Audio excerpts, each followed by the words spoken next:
Welcome to Webinar Wednesday here from IPDAY, the Institute for the Professional Development of Adult Educators. Today's topic is identifying author's purpose, point of view, and bias. Thanks for joining us. A few little housekeeping issues to kick off the session here. If you have a question, please type it into the Q&A option through your Zoom meeting app in the chat bar, or we'll be monitoring the chat and the Q&A. All of your microphones will be muted. You're in listen-only mode. And so the chat's the best way to communicate with us, or really the only way, right? And today's presentation is being recorded, and it will be archived and available for you and others to watch through the IPDAY website starting in about 48 hours. So just check back in a few days if you'd like to rewatch or share this video, this webinar with someone else. All right, well, my name's Harold Gertner, and like I said, thanks for being here. I'm happy to be here with you. I work with Florida IPDAY as a trainer, and I've been in adult education since 2013 in instruction and curriculum development and a variety of endeavors that we all wear in adult education. And yeah, so there's my contact information as well if you'd like to reach out after the session with some additional questions or anything like that. It's just hgertner@floridaipday.org. And yeah, so let's get right to it. So what are we talking about today? Like we said, author's purpose, point of view, and bias. And the ability to identify these things is an important skill to successfully complete the GED, primarily on the RLA, the Reasoning Through Language Arts section, but close critical reading and thinking skills that come from identifying these topics is important in all sections of the GED, but also in life. It's an important life skill to be able to identify author's purpose, point of view, and bias in materials you encounter, primarily so you're not unjustly misled and convinced of something that you, or I keep speaking you, or your students rather, might not have had a chance to critically think through if they hadn't had these skills to determine or analyze what's in front of them. So today we're going to look at each of these skills a little bit and highlight some ways that you can increase students' engagement with reading and hopefully comprehension and just general engagement and their critical thinking skills, specifically just through purpose, point of view, and bias. There's lots of other ways to achieve all these critical thinking and active reading skills, but this is a great way to approach these as well. So let's get into a little purpose, point of view, and bias. All right, so just a little kind of general question to the group, and I know we're not in a room where we can just share and chat about it easily, but have you ever read an entire page of a book and gotten to the bottom and realized you had no idea what you just read? I think this has happened to all of us, and this is an experience that I share with students often to help them understand that they aren't the only ones that have challenges with reading, and that all, even good readers, can zone out, as we say, from time to time and not be totally engaged with what they're reading. And we've gone into a passive reading mode instead of stayed actively engaged, right? And so staying engaged with a text in front of you is, a developed or a practiced skill, just like any other skill. Many of our students don't remember when they first had to start learning that skill because it was so long ago. And so they don't think of it the same way as developing or practicing maybe a new sport or hobby or, new skill academically that they're trying to add to their quiver of tools. Yeah, so I share this with my students often, and we all have a laugh about how we've all done this, and it's a great way to acknowledge that reading is real work and that we all have have had these moments where we're not totally engaged in what we're reading, and then we don't understand. And so, how do we stay more engaged or understand what we're reading? Well, one way is to think about reading as a puzzle and or a game.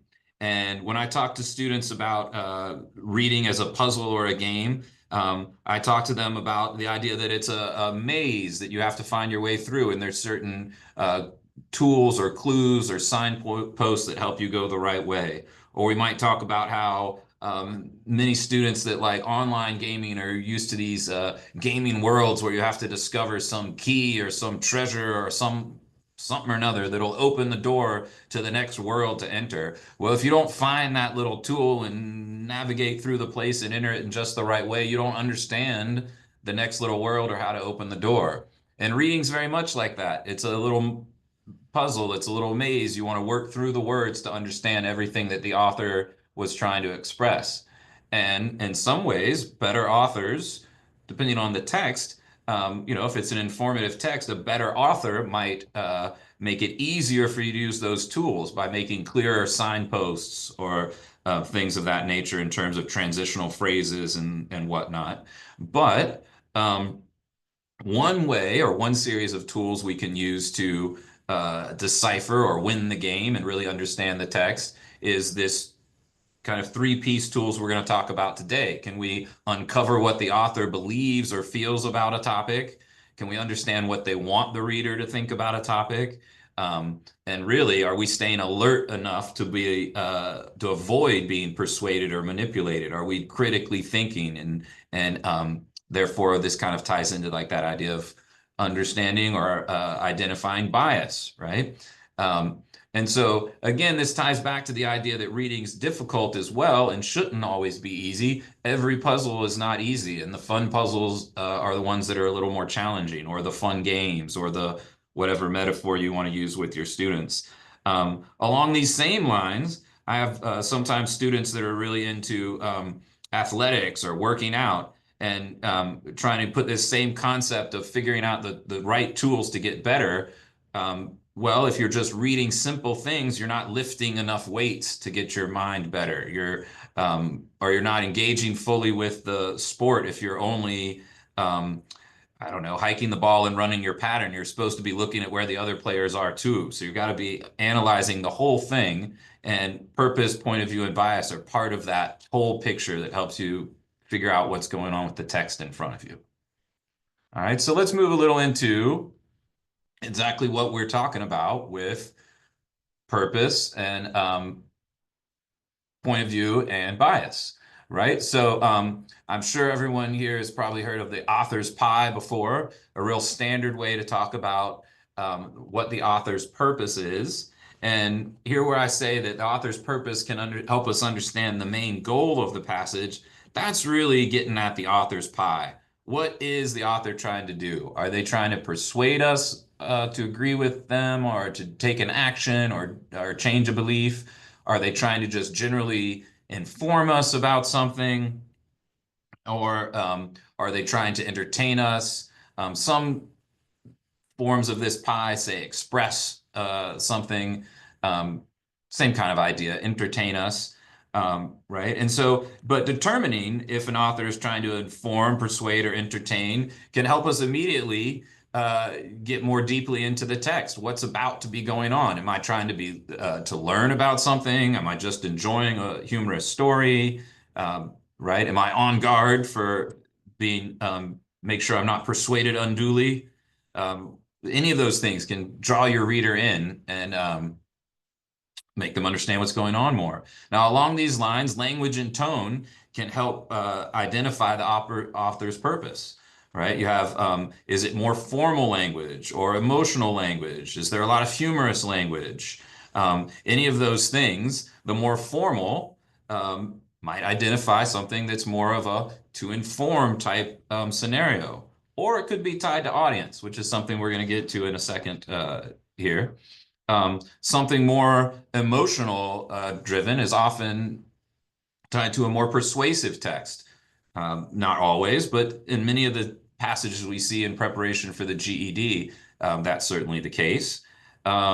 Again, in more narrative passages, a humorous passage will clearly demonstrate the idea that there's entertainment going on, that humorous language or playful words and such.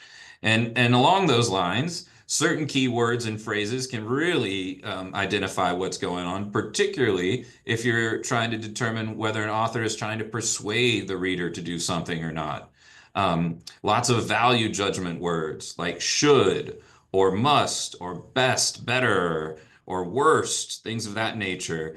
They suggest persuasion and strong opinion about something, whereas a series of more facts and statistics and more neutral language might suggest a more informative passage or purpose, right? And so that kind of value judgment language is often a key signifier of a persuasive passage.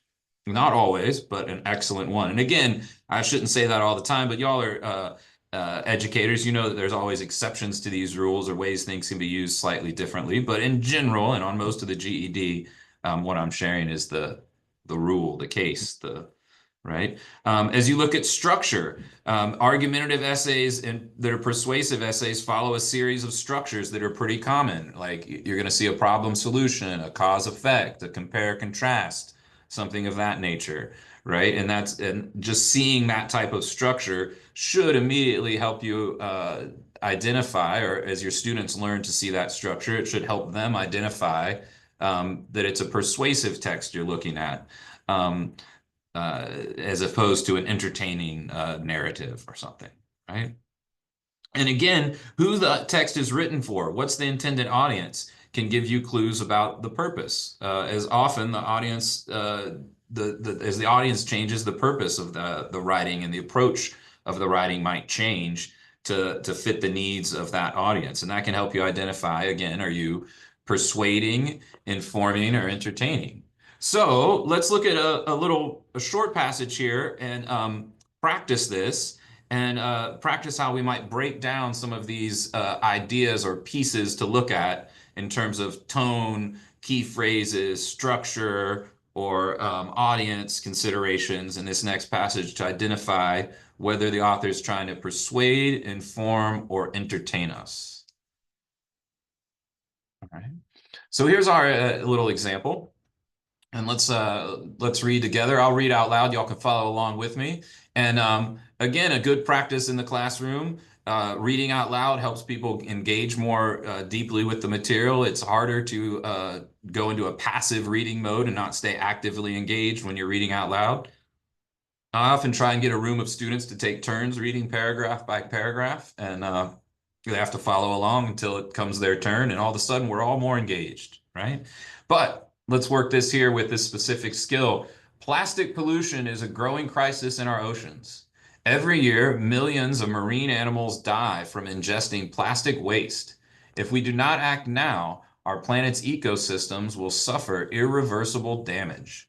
Governments must enforce stricter regulations on plastic use, and individuals should reduce their plastic consumption.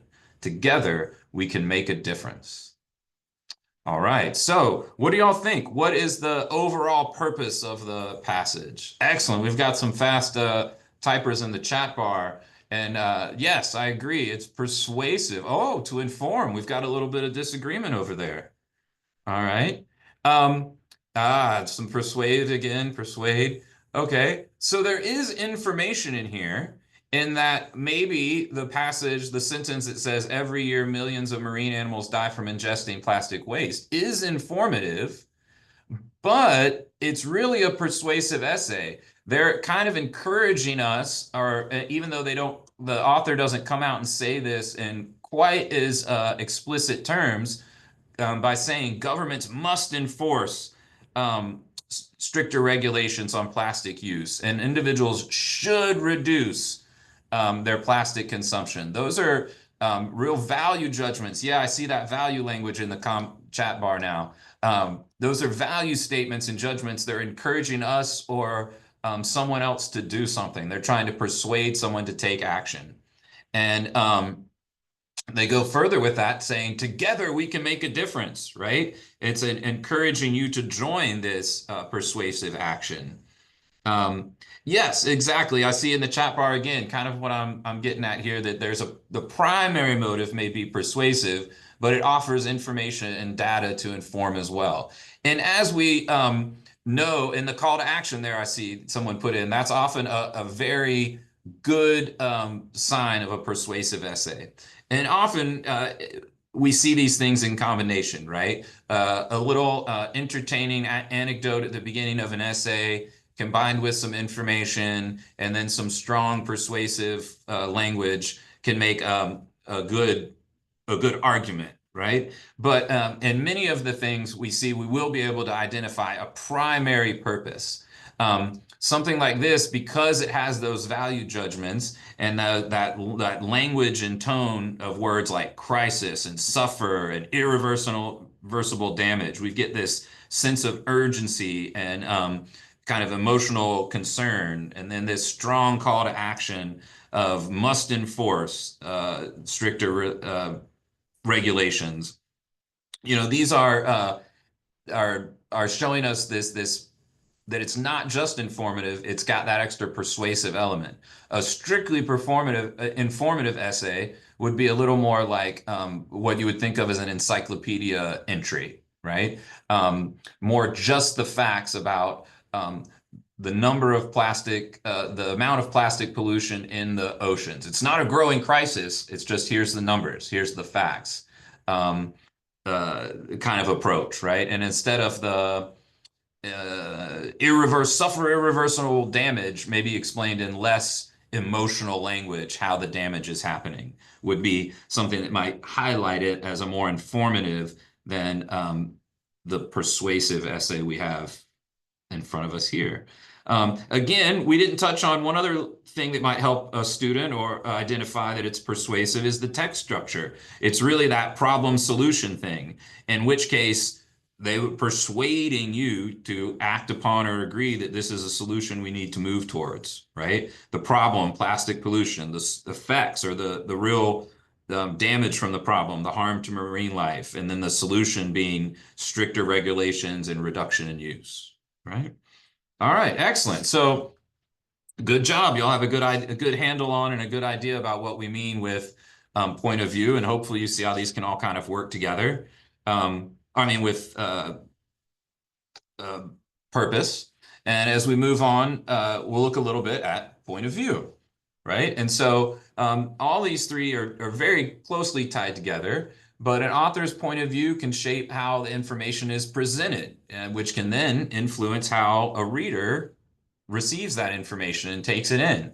And again, a thing I like to encourage my students with here, they sometimes are not so excited about reading the long passages or these extended response essays and things. But when I remind them we're reading about and learning about issues that are important today and of some contention, and that they don't want to be manipulated or misled unjustly, and that they want to develop their own perspective, they get a little more excited about things. And we use, with a lot of my students, I use a lot of the New Readers Press essay books, which I'm not,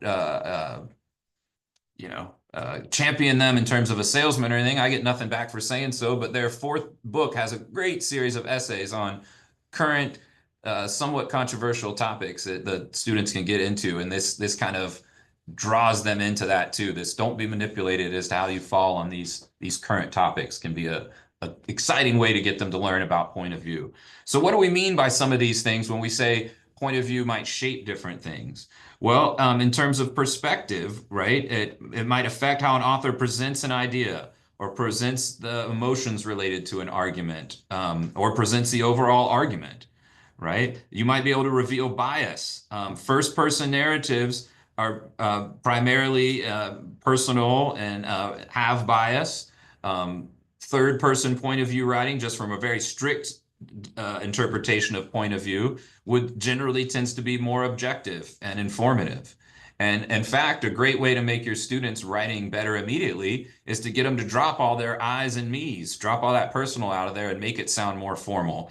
But then they all of a sudden realize sometimes formal writing may not be totally informative. It might have persuasive and emotional language in it as well. It just doesn't have the I believe there anymore, right? This can all influence the reader's connection to the topic, right? Often, a first-person narrative or story might draw people into the author's experience, and if we are dealing with a persuasive essay, people sometimes use that and emotions to draw people in, right? A classic approach to rhetoric. But a third person approach of the, a real strict approach to point of view using third person language creates more distance and more formality and more, it becomes more analytical, right? Um, Again, this can affect how the reader reads. Sometimes the author might have a very limited perspective about a topic, and that might affect how the reader trusts that author. Is it reliable? And this gets down to the idea of, does a author present the opposite point of view or a potential counter argument? If not, and their point of view is too narrow to acknowledge a counter argument, well, that really tells you something about their reliability and the quality of the essay that you're reading. And it may be that you discover it's more of a persuasive essay than you thought it was originally informative, but you discover there's not giving you the full story, right? You realize there's not the other side or the other perspective shared. Um, Different points of view, like we just said, can kind of make the structure more personal or persuasive or factual, and those, like we were saying here, kind of shape the tone and style of things. Okay. So, kind of along those same lines as before, let's look at a text or two and see if we can just take these ideas a little further as to what we mean or what's going on with the tone, the point of view, um, any obvious bias and that we can encounter in these next few little passages here. All right, so first, we've got two passages here, and they're written in a very strict first person versus third person kind of approach to the idea of point of view. And you can see how that very much changes how we as readers interpret or are engaged with or understand what's going on. So in this first one, when I visited the ocean last summer, I was heartbroken to see plastic waste floating everywhere. It made me realize how much we are harming marine life. We need to take responsibility and reduce our plastic use before it's too late. Okay, so persuasive essay, right? But it's first person point of view, obviously. I, we, me, right? There's strong emotions in it, right? Can anybody identify some of the emotional language that's really strong in there?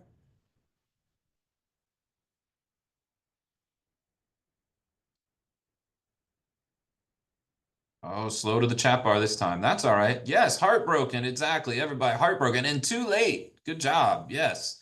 So some of those things, yeah, we need to act before it's too late. Oh no. And heartbroken, right? That's strong language. And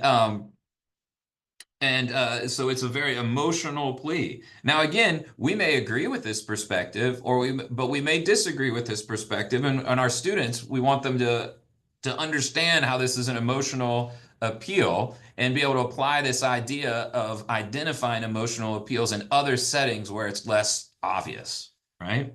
And so, yeah, this personal story definitely makes the passage feel more immediate, more emotional, more in the moment, right? And it really adds that must take responsibility and act now kind of feeling. Now, this third person is going to feel a little different, right? We've got studies show that millions of marine animals die each year due to plastic pollution.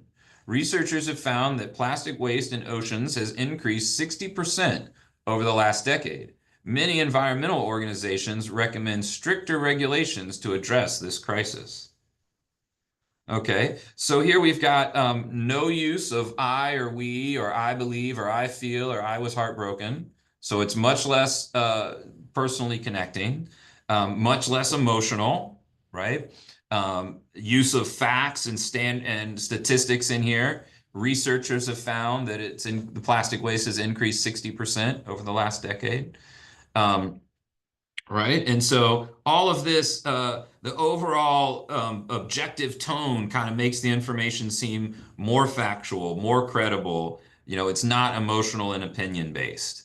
And so by identifying these things, we can be more engaged and more critically understand what we're reading and our students. And yeah, what we're really getting into exactly is objectivity versus subjectivity. Betty, I see that in the comments there. And really, what a perfect segue, because that's one of the things we're talking about. Really, when you're using point of view and these other things to detect bias, you're looking, or one of the things you're looking for is help at detecting bias.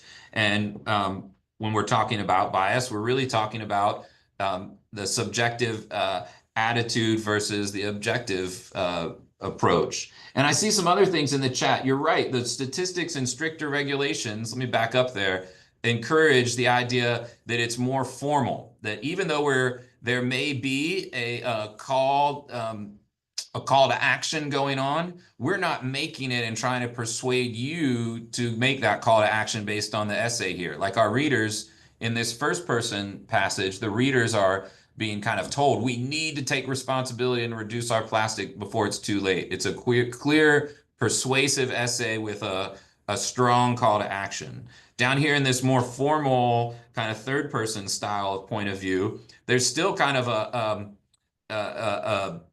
it's informing us as to a calls to action going on. Many organizations recommend stricter regulations to address the crisis. It's not necessarily saying you as the reader need to change your opinion or actions or attitude or step up or right. It's not calling for that persuasive move by the reader. But yeah, you're absolutely right. These are those statistics and stricter help uh, in a formal way identify that there are people making moves and on this front and on whatever issue that we're talking about. Okay, excellent. And so transitioning into a little more talk about bias here, right? And I think again, many of y'all are I'm sure sharp readers and into identifying bias when you see it, but many of our students may not be. And identifying bias can be an important thing to learn because bias can influence, as I've noted here, the reliability of a text or an author. It can influence how the information is presented or what information is presented, and therefore it can shape readers' perception. Um, right? And so before we get into these other little details here, I just want to note by bias, I don't always mean something negative, right? Bias is often has that negative connotation to it, but really, we all have certain perspectives or biases about things at times. Um, but being able to identify someone's perspective and how it may or may not be different from yours helps you be again avoid being influenced. Your personal bend on it, yeah, that could be one way of thinking about bias or personal perspective. And again, we want to make our students aware that they have their own personal bias too, and that they're trying to identify it in others and reflect on their own and analyze whatever topic they're reading in a critical manner based on those two perspectives and I guess everything in between, right? So understanding bias can help students determine if an author is presenting something factually or has a particular agenda, right? Right here to this clear statement at the top that y'all already mentioned, it helps to detect subjectivity versus objectivity. And again, a more objective presentation is going to be something we want to steer our students towards reading, understanding, researching, those types of things, right?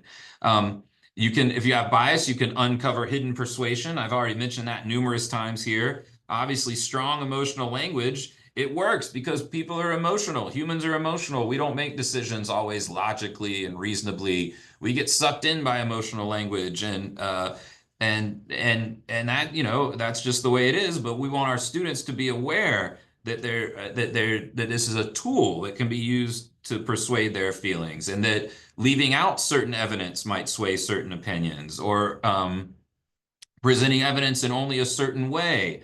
All of these kind of are hidden uh, persuasive techniques or things that uncovering an author's bias will help students start to see. And then this really encourages critical thinking, right? Because now readers and our students specifically can question the assumptions of what they're seeing or what they're reading or what they're hearing, or in all society, this isn't just a reading skill. And look for multiple perspectives or multiple information sources or reliable information sources, and judge for themselves the proper answer to whatever question or issue they're wrestling with, to be.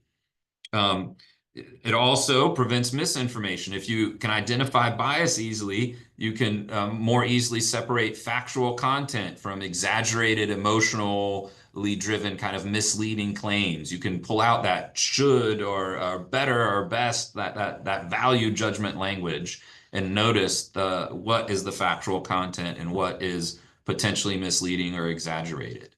And then this is again kind of with the encouraging critical thinking. It strengthens that brain. It strengthens those thinking skills, those analytical skills to approach your reading in this way, always looking for the author's bias. And again, this is a great skill for the GED because of the nature of the extended response and some of the other questions on the test, but particularly the extended response, where you're given two essays that you need to analyze and identify which presents the stronger or better argument. Well, purpose, point of view, and bias help with that a lot. Clearly, the purpose of both of them is to persuade. That's the nature of the activity.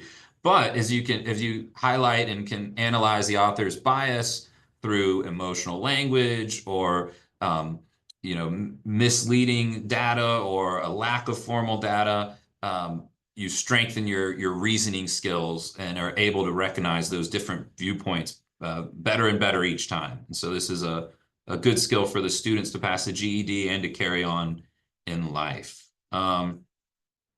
Basically, yeah, like it helps them accept things, not accept things at face value, right? And identify what's really going on in a passage. So let's put a little bit of practice to identify an author's bias here. Let's move on. Oh, advance. There we go. Okay, so we've got two passages here related to author's bias. Text one, fast food chains are destroying public health. These greedy corporations only care about profit and continue to sell unhealthy, fat-filled meals that make people sick. It's obvious that the government must step in and regulate them before it's too late.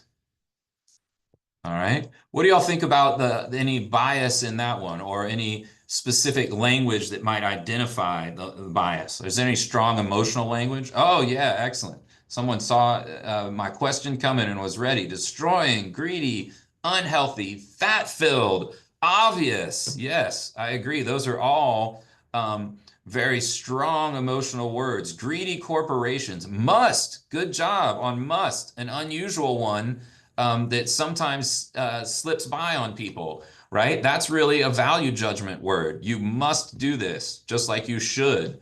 Um, yeah, I like these other ones too. Sick people, destroying, greedy, fat, fear, before it's too late. Exactly, that's the fear in there. Excellent. So lots of emotional language. Y'all did great, and that shows a very strong opinion.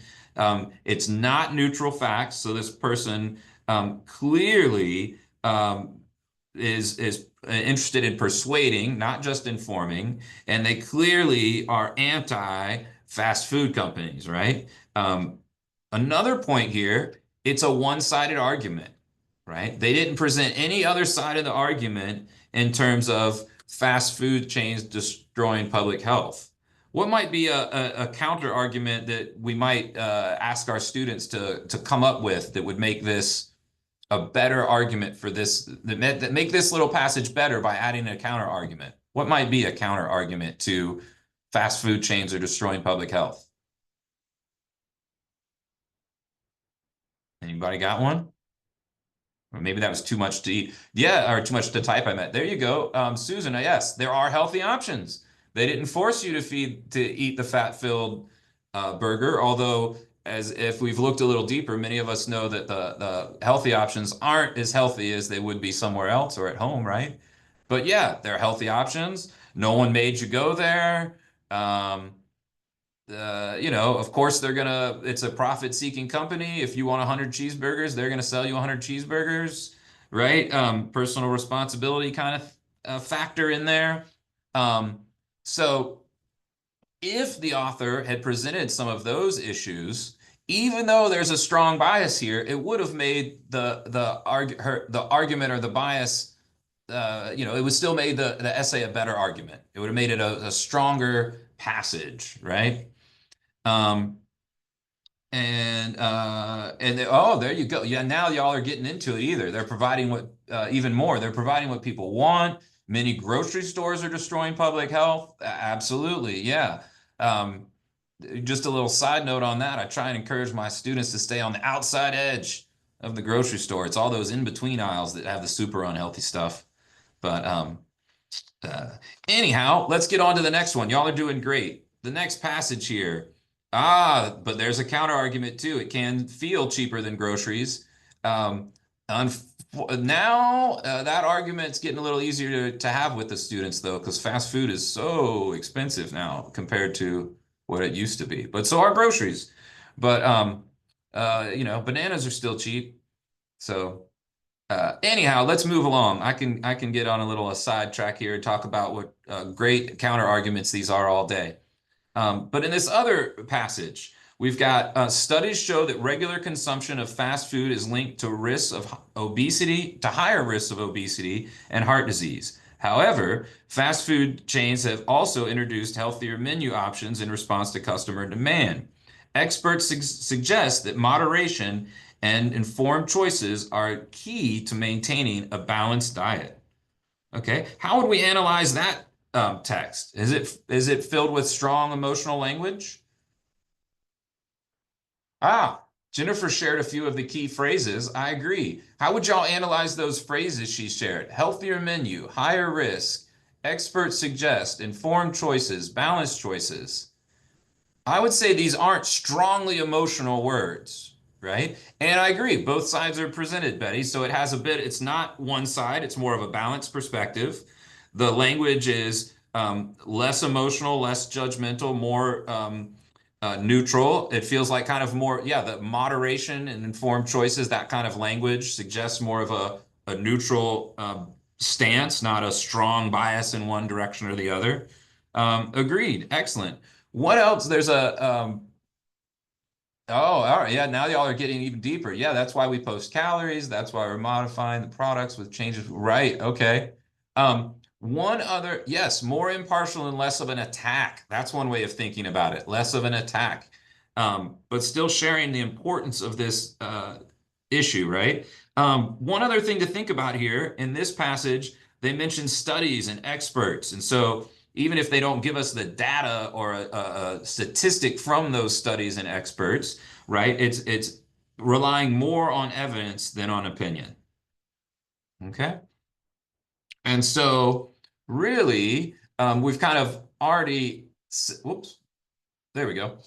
We've kind of touched on these things already, but just to summarize that with bias, you want to, look for emotional or loaded language. This is often going to signal bias. Look for a one-sided argument, right? If there's a balanced perspective and multiple viewpoints, it's far less biased. One-sided arguments are a great example of a biased argument. Um, Look at tell your students to examine the evidence and the sources. Are the claims supported by facts or are they just opinions? Are these sources, did Mr. Harold Jim Bob here on the corner tell you that this is the best way to analyze bias, or did some professional from Mr. Harold, the trainer from the IPDA Institute, tell you this is the best way? Right? um, and the students get into this and use and can really use these things to hook into and read and stay more engaged, like we were saying.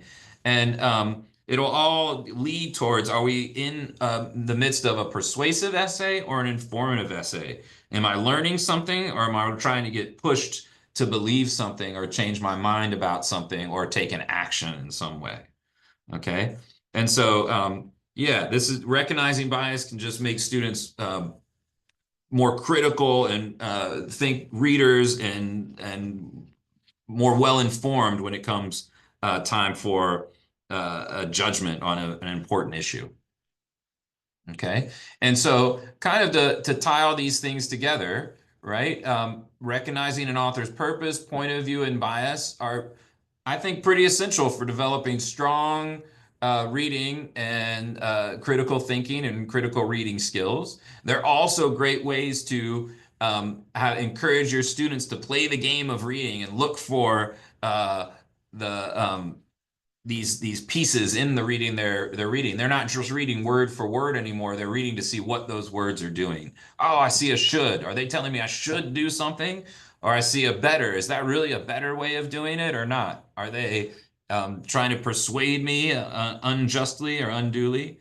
Right? So purpose can help readers determine whether the text informs, persuades, or entertains, which can really help them right away decide if there's an opinion in there that they're trying to get them to engage with, and how to do that in an appropriate way, right? Point of view really helps identify, first person versus third person can help you identify a narrative versus an informal, versus an informative or a persuasive essay.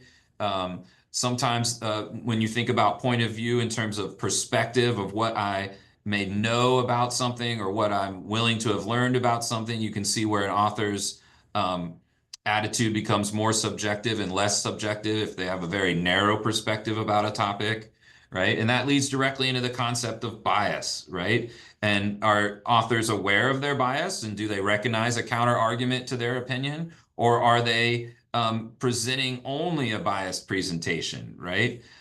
If all you're getting is biased presentation, then your students should be questioning the assumptions and things of that author. They should go out and look for multiple perspectives. They should look for factual data and ignore the strong emotional language, right? And so, really, the whole goal here is for students to succeed on the GED by being able to identify um, point of view, purpose, bias, fact and opinion, and assess credibility of authors, uh, but also so they can form their own well-reasoned conclusions rather than just being influenced easily through a really sneaky, one-sided emotional argument, right? And so, yeah, and all those together lead to increased engagement and also increased critical thinking, right? So thank you for your time today. I know there have been some good interaction through the chat. I was wondering if there are any more specific questions at this time, and you can always email later. But no, okay. Sounds like it was I get this on the site. Yes, so that was another. This will all be available on the IPDAY website in about 48 hours. And yes, you can rewatch it and share it with people. Um, I'm not sure about the printable slides question. Good question. Um, uh, I'm happy to share them if Tammy and IPDAY have a way to do it. Um,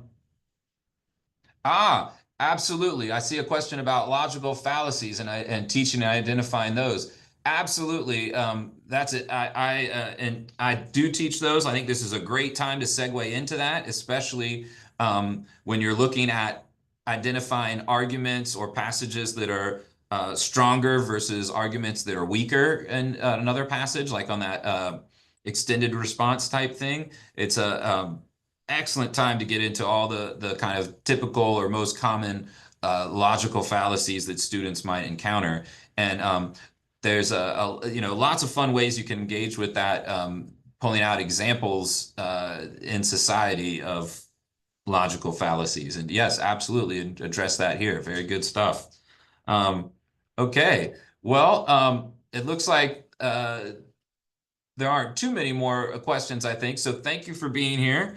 There's a feedback survey we'd like you to take on your screen. And while you're doing that, I'd like to remind you that the next webinar Wednesday is not next week, but the following Wednesday on April 23rd, again at 3 p.m. And that's Eastern time zone for any of y'all that are way out on the edge of the panhandle. Um, and the title is Navigating the Process of an IET Request Application. So maybe you went through some of that and had some struggles recently and want to figure out how to navigate it better next time. Or maybe you're prepping for the December submission, but there should be lots of good information about prepping your application and submitting your application through the IPTAY website and all those kinds of things. All right. Well, thanks again for being here today, and I hope you're answering your feedback survey. And I'll look forward to any other questions on the email in the future. Thanks for having it.